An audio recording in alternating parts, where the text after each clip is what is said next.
Well, welcome back to the channel, Ron. Today I'm going to be working on a piece of furniture. I worked on a piece similar to this a couple of weeks ago, and I thought it was kind of interesting that I didn't really sand it all down. I just kind of scuffed it up with a scratch pad because sandpaper is just not going to work very well for me down here.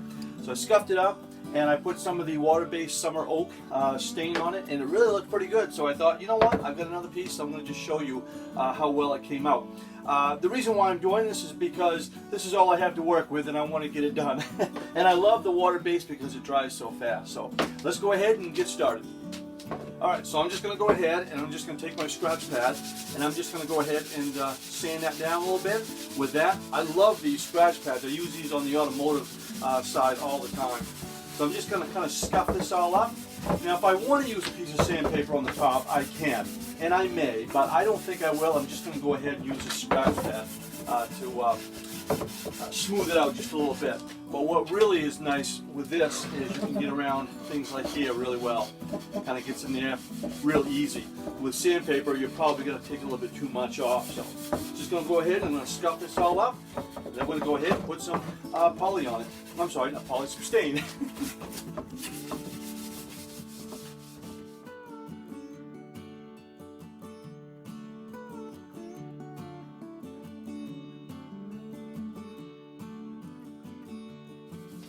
Okay, after about an hour or so, I've got it all kind of scuffed up pretty good. I'm just going to take it out, kind of blow it off a little bit, and then we're going to go ahead and start putting the stain to it.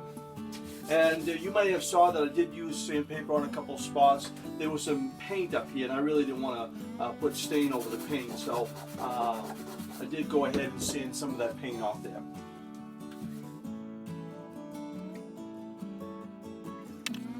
Alright, here we go.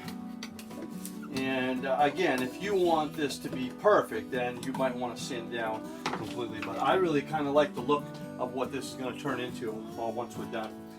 So just take your stain or whatever color you're going to use and start applying it.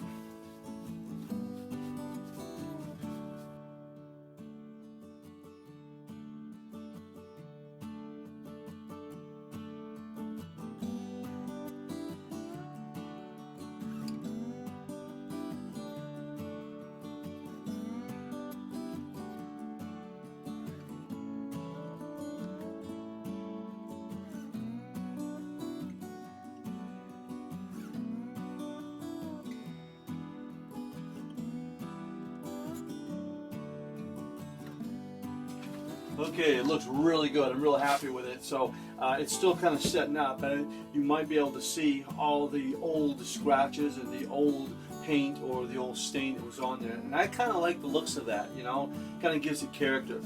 So we're going to go ahead and let that dry. It's raining out, so I really can't go outside and put the poly on this. So what I'm going to have to do is I'm going to have to set a tarp up and kind of do the best I can right here.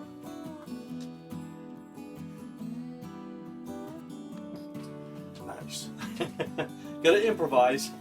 So I'm gonna still let that set up a little bit. We'll come back in about an hour or so and we should be able to put a little poly on it. Okay, it's all dry, and so I got the door open and got my paint booth fan running. The paint booth is just too small to put this in, so I want to make sure I get some airflow when I do this. So I'm gonna go ahead. I'm using the fast drying polyurethane in a can.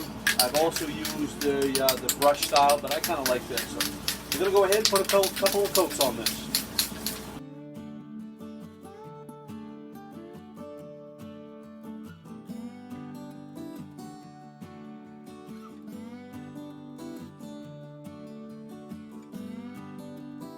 Oh yeah, that came out really good. So about 5 or 6 hours for this project, and a lot of it's just drying time.